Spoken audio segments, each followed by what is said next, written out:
Comment j'ai eu ma première full planche? Aujourd'hui, je vais vous expliquer toute ma progression de mes premières tucks, voire avant, jusqu'à ma première full, voire après, pour ceux qui veulent perfectionner leur full. Du coup, au cours de cette vidéo, je vais juste vous donner comment moi j'ai réussi, mais c'est une voie assez classique, donc j'aurai pas mal de conseils très intéressants pour tout le monde. Et je voulais pas faire une vidéo comment avoir la full parce que je sais que ça dépend vraiment de chacun et que je peux pas faire de vidéo universelle qui va permettre à tout le monde de débloquer sa full. Du coup, c'est pour ça que je partage mon expérience pour vous donner des conseils, des choses que vous pourrez appliquer, mais pas une routine préfaite pour avoir la full comme certains peuvent proposer. En tout premier, avant même de chercher à faire une tuck, ayez déjà des épaules solides et des bras solides. De toute façon, vous le verrez tout de suite si vous commencez vos premières tucks même avec un élastique. Vous verrez que ça demande une grande force dans les bras et du coup, des exercices au poids du corps pour les épaules et les bras, je vous en donne tout de suite. Ok, du coup on se retrouve au parc. Je vais vous montrer les 2-3 petits exercices dont je vous parlais tout à l'heure. Je suis désolé pour la qualité de son parce que du coup j'ai pas pu emmener mon micro avec moi. Mais bon, je pense que ça va le faire quand même. De toute façon, je pourrais commenter en voix off si le son est vraiment pas terrible. Du coup, je vais vous montrer tout ça. Allez, c'est parti. Le but est de travailler notamment la chaîne avant-bras, triceps, biceps et épaules. Et pour ça, vous pouvez faire des handstand push-up comme je vous le montre ici, ou si vous n'y arrivez pas encore, faire des pike push-up élevés. Vous pouvez les faire au sol également.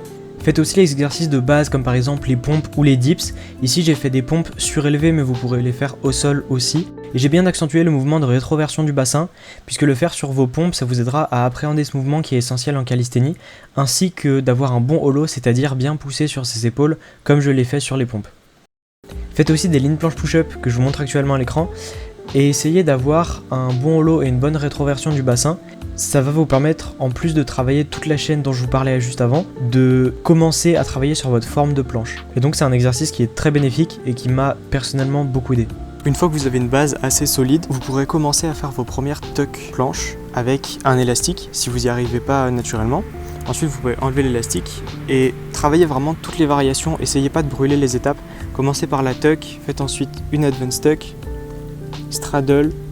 Essayez les one leg, mais one leg, attention, il ne faut pas que votre jambe qui soit repliée soit trop groupée, puisque dans ce cas-là, ça se rapprochera plus d'une tuck que d'une full. Et après la one leg et la straddle, vous pourrez essayer full. Donc voilà, c'est assez important. Chacun aura une progression différente, chacun va progresser plus ou moins vite, mais dans tous les cas, essayez pas de brûler les étapes. Passez vraiment par toutes les variations, comme ça vous aurez une planche solide. Deuxième point, le spamming. Spammer les figures, donc les répéter, c'est la clé pour débloquer les mouvements isométriques du street workout. Notamment la planche, je sais que à tous mes débuts de séance, je dis bien en début de séance, puisque c'est important de mettre ce travail-là en début de séance.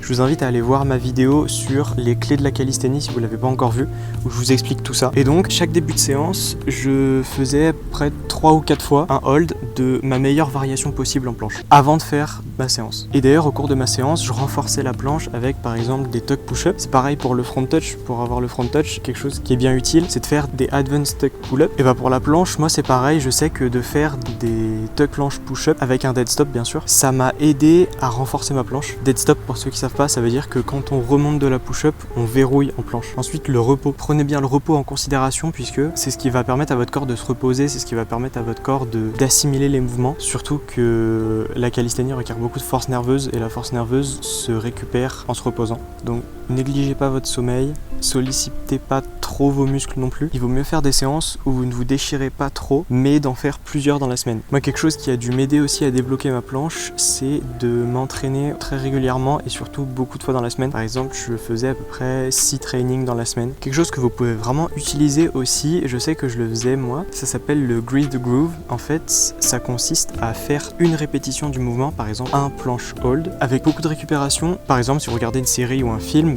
toutes les 10-15 minutes, vous mettez sur pause et vous allez faire un essai, un hold de planche. Et ça va permettre de vous renforcer tout au long de la journée sans trop vous fatiguer. Et ça vous permet de sortir vos meilleures performances aussi, puisque un temps de récupération très long de 15 minutes, 20 minutes, voire plus, ça va permettre à votre corps de se reposer et du coup vous pourrez faire des bonnes reps plusieurs fois d'affilée.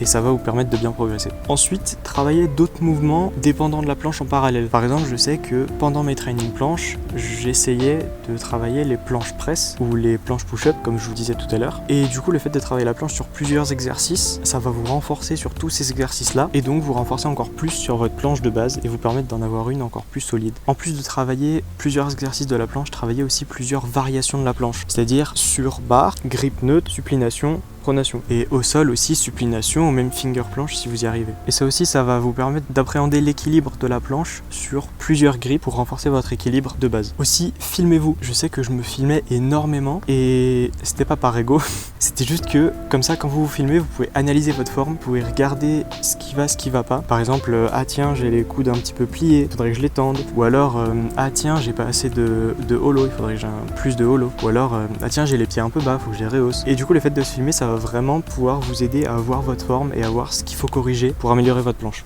Aussi, ne soyez pas frustrés, il y a des personnes qui auront leur planche très rapidement et d'autres beaucoup plus lentement. Ça dépend vraiment des génétiques, ça dépend des entraînements, ça dépend de tout plein de choses. Ça dépend vraiment des personnes. Je sais que moi, j'ai eu ma première full planche en environ 8 à 10 mois et d'autres personnes, ça va prendre 1 an et demi, voire 2 ans. Donc vraiment, vous découragez pas et ça va venir un jour. Si vous voyez pas de progrès tout de suite sur l'instantané, c'est normal puisque c'est un travail qui demande beaucoup de temps. Mais vous allez voir, rien ne vaut la satisfaction d'obtenir une nouvelle variante. Je vous le dis, c'est sûr. Croyez-moi. Ensuite, pour ceux qui ont déjà une full planche mais qui veulent l'améliorer, un conseil qui est valable pour tout le monde, c'est pousser bien fort sur vos épaules pour avoir un bon holo. Cette sensation là de pousser sur les épaules, mais pas le dos, vraiment juste les épaules. Faites des lignes planches aussi. Si vous avez par exemple des douleurs articulaires ou quoi que ce soit, et ça peut permettre de les entraîner un petit peu. Je sais que je le fais notamment pour la maltaise, puisque évidemment les muscles se développent vite, les articulations un petit peu moins vite. Donc il faut vraiment les habituer au mouvement et pas y aller trop fort d'un coup. Voilà, c'était comment j'ai eu ma full planche et comment je l'ai améliorée depuis. Mon but à travers cette vidéo, c'était vraiment de vous partager mon expérience, vous partager ce qui m'a aidé et ce qui peut aider les autres. Après, c'est à vous de le comprendre et de regarder ce qui va le mieux pour vous, de faire votre entraînement personnalisé et d'obtenir votre première full planche, qui sait. N'hésitez pas à me dire vos retours en commentaire, savoir si ce concept vous plaît, si j'aurais dû parler de quelque chose, si j'ai zappé autre chose ou quoi. En tout cas, moi je vous dis bon entraînement, c'était Milo.